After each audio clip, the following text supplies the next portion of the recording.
Bonjour Katia, Bonjour. merci beaucoup d'être parmi nous aujourd'hui. Après un début de carrière du coup en plutôt conseil en gestion de patrimoine, ça fait maintenant 12 ans que vous êtes associée et directrice de l'épargne chez Cap Foncière et Territoire. Est-ce que vous pouvez nous en dire un petit peu plus sur cette SCPI? Alors Cap Foncière et Territoire est une SCPI de rendement diversifiée, c'est-à-dire qu'elle investit en immobilier d'entreprise, bureaux, commerces, locaux d'activité, quelques typologies d'actifs aussi un petit peu différents comme des centres de formation. On a développé cette SCPI autour du concept collecter, investir et gérer au cœur des territoires, dans le sens où notre SCPI, une SCPI 100% régionale, Comme le nom l'indique d'ailleurs. comme le nom l'indique, donc elle est investie 100% en région, donc sur les grandes métropoles françaises, hors Paris-Île-de-France et hors Union européenne. On se concentre vraiment sur les territoires sur lesquels on est implanté et sur lesquels on croit. Excellent. Du coup, on regardait un petit peu les chiffres 2022, extrêmement positifs. Vous finissez, je crois, à 5,92% de taux de distribution. Vous atteignez les 65 millions d'euros de capitalisation. Vous avez fait une revalorisation d'un peu plus de 1% en fin d'année dernière. Est-ce que vous pouvez revenir un peu sur cette année 2022 pour vous? Alors effectivement, on est plutôt fiers de notre année 2022, de belles performances comme vous l'avez dit. Alors une collecte aussi qui s'est accrue, 22 millions sur 2022, ça représente quand même 57% de plus par rapport à 2021. Donc on est plutôt content, on gagne en visibilité et c'est surtout grâce à nos rendements constants. Parlant de rendement, effectivement, un taux de distribution aussi sympathique, 5,92. Alors ce que je préciserai, c'est que c'est un taux de distribution qui est sans artifice, D'accord. que c'est vraiment uniquement du loyer, pas de plus-value, on n'a pas puisé dans des réserves. On n'a pas un endettement important puisque notre SCPI est endetté à hauteur de 3%, donc c'est plutôt faible. Oui, Et en très plus, faible même. ces 3%, c'est des prêts long terme, amortissables sur 15 ans et à taux fixe, mais souscrits il y a quand même 4-5 ans, donc pas sur des taux tels que ceux qu'on connaît aujourd'hui. Et en maintenant également un report à nouveau qui équivaut à 1 mois et demi de dividende. Donc on a toujours notre matelas. Compte tenu des belles expertises et des beaux actifs que l'on a achetés, on a également revalorisé le prix de souscription sur 2022. On est passé de 255 à 258 euros.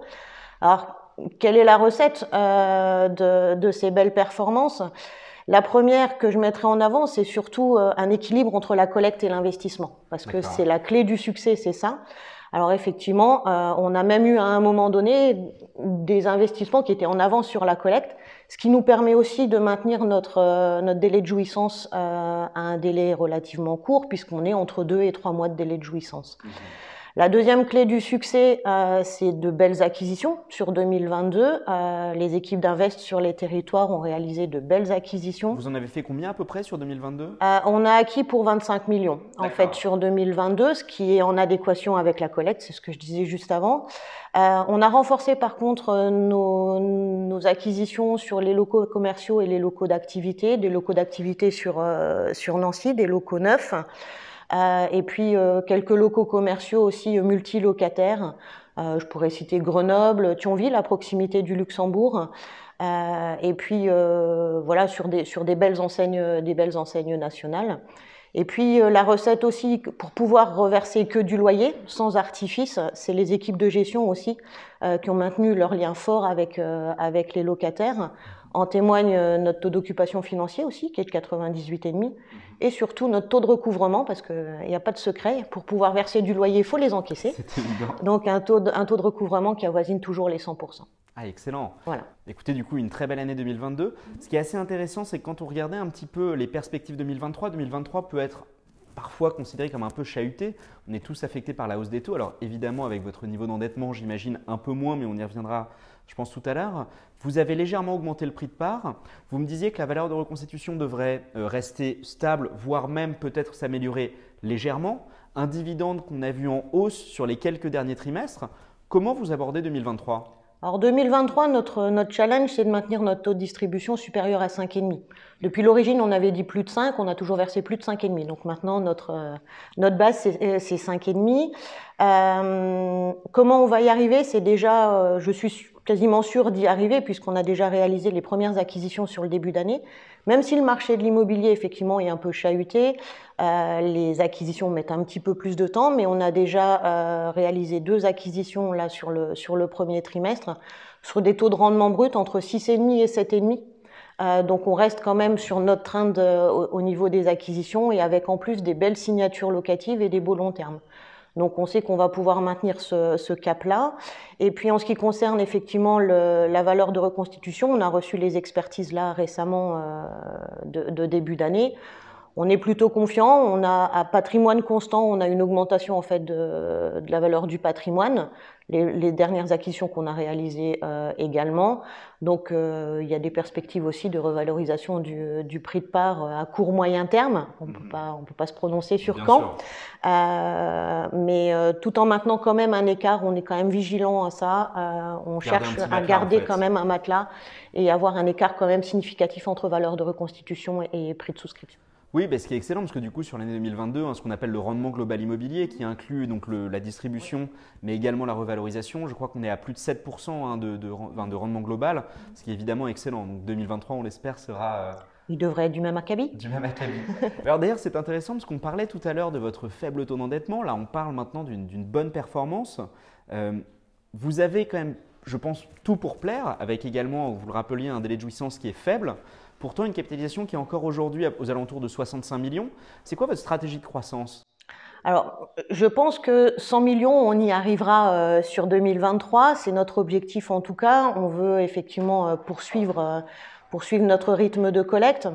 Après, parler en centaines de millions comme les autres, c'est pas une fin en soi.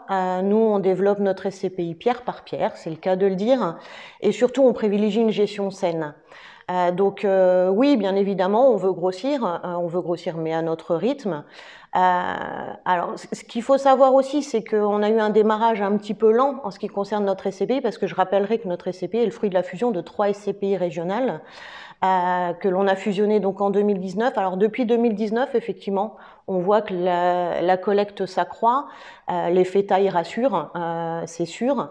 Et puis, il a fallu aussi malgré nos 25 ans d'expérience en gestion de fonds immobiliers, il a fallu qu'on se fasse connaître auprès des CGP. Voilà, c'est effectivement un changement de produit, un nouveau produit pour nous aussi. Faire appel à des partenaires de distribution, c'était nouveau pour nous aussi, donc il a fallu le temps de se faire connaître. C'est chose faite, on a renforcé aussi notre équipe commerciale. Donc je pense qu'on est en ordre de marche pour atteindre les centaines de millions comme nos confrères. Écoutez, c'est tout ce qu'on vous souhaite. J'avais une petite question par rapport aux acquisitions. Est-ce qu'il y a un secteur particulier que vous voyez comme potentiellement particulièrement porteur sur 2023 ? Alors sur 2023, je pense que tout ce qui est centre de formation, nous on s'en est rendu compte, on s'est pas mal concentré sur cette typologie d'actifs. D'accord, on n'entend pas souvent ça. Oui, mais en tous les cas en région, c'est le marché qui est intéressant. On a d'ailleurs fait construire une école d'ingénieurs sur Nancy l'an dernier. C'était un gros morceau pour nous, 3,7 millions, mais on a un bail de 11 ans et demi ferme. En fait, l'intérêt aussi d'investir sur les centres de formation, c'est d'avoir des beaux long termes et puis des petits locaux d'activité aussi. Pas des entrepôts logistiques, mais plutôt des locaux d'activité de taille de 500, 600 mètres carrés, avec une partie stockage, une partie bureau. Ça, c'est aussi des actifs que l'on connaît bien. D'accord, écoutez, extrêmement intéressant comme stratégie, effectivement. D'ailleurs, vous parliez là de plusieurs acquisitions spécifiques que vous aviez réalisées. On aime bien poser cette question chez Lovinvest, c'est de se dire, si on devait résumer l'ADN de Cap Foncière et Territoires en un bien, ce serait lequel ? C'est difficile, tellement notre patrimoine est de qualité. Alors, je viens de vous citer déjà effectivement cette école d'ingénieurs dont on n'est pas peu fier.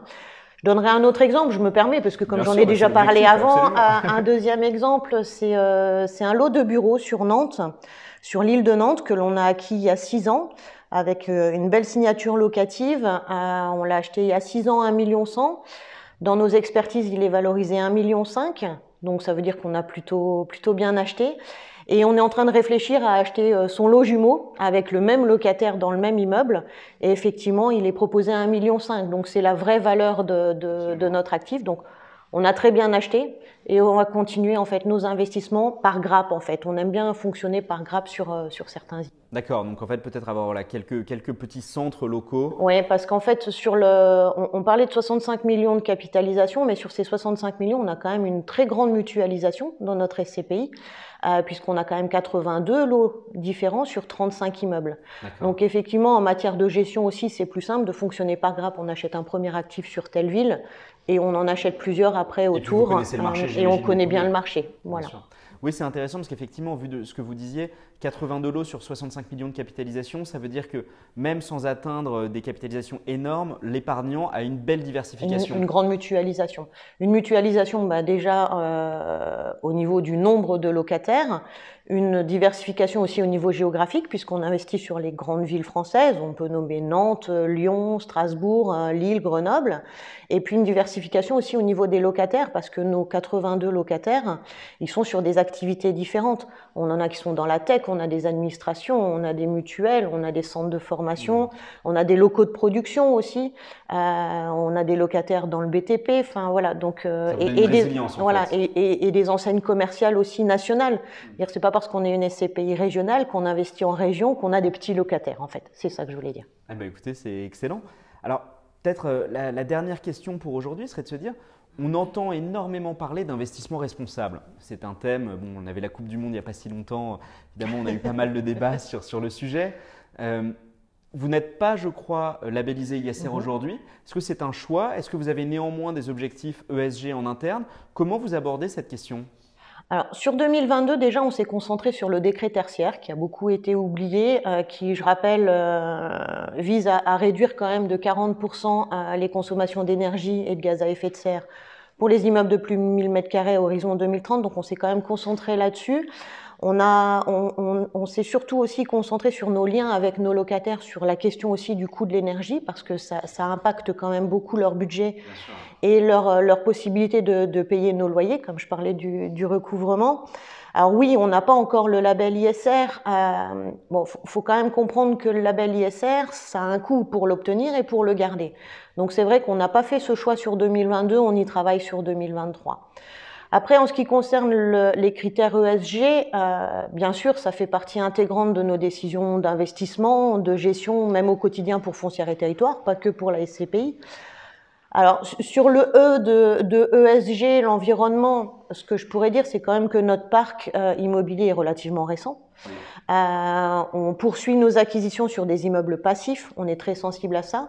On a même un lot de bureaux dans un immeuble à énergie positive, donc ça devrait le faire pour le label ISR, donc un immeuble qui produit plus d'énergie qu'il n'en consomme. On a d'ailleurs nos locaux de Foncière et Territoires dans ce même immeuble. En ce qui concerne le S de social, alors si je parlerais de certains locataires, peut-être, on a quand même des pôles emploi. Je parlais de centres de formation pour la fonction publique, on a des mutuelles, voilà, je pense qu'on a aussi un panel de locataires qui peut rentrer dans ce cadre-là. Et puis le G de gouvernance, alors je ferai un petit clin d'œil aux équipes de Foncière et Territoires. On est plus de femmes que d'hommes dans les effectifs de Foncière et Territoires, y compris à des postes à responsabilité. Je suis là d'ailleurs aujourd'hui, donc voilà. C'est assez exceptionnel, vous avez raison de le mentionner, c'est vrai que ça n'arrive pas souvent. Ah oui, et puis depuis l'origine, en fait, il y a toujours eu plus de femmes que d'hommes chez Foncière et Territoires. Bah écoutez, merci beaucoup Katia, c'était extrêmement instructif. J'espère que nos auditeurs vont évidemment découvrir ou alors redécouvrir la SCPI Cap Foncière. Merci. Merci à vous.